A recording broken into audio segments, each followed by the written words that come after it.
Family Secrets Uncovered. I never thought I'd end up sobbing in the front seat of a Honda Civic, clutching a wedding ring that didn't belong to me. We just left the kind of date night that's supposed to make you feel closer, but when he asked me to grab his sunglasses from the glove compartment, the ring slid out and landed in my lap like a cursed coin. I stared at it, cold and heavy, engraved with a date I recognized, my own birthday.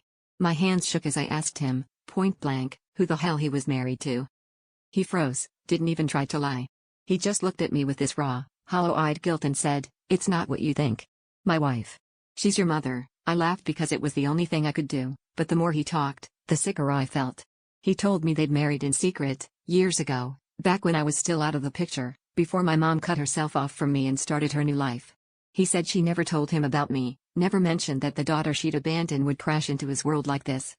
Every fight we'd ever had replayed in my head, every excuse he'd made to leave for family emergencies, every weird moment when he'd changed the subject if I mentioned my estranged mom. I realized he'd been lying with every kiss, every promise, every late-night confession. I smashed the ring against the dashboard, screaming at him, and he just kept saying he was sorry, like sorry could erase the fact that I'd somehow been the other woman in my own family's nightmare. I staggered out into the rain, my head spinning with betrayal and disgust, not just at him, but at myself for never seeing the signs. For years I'd blamed my mother for leaving, convinced I was unlovable, and now I saw her ghost haunting every secret he kept.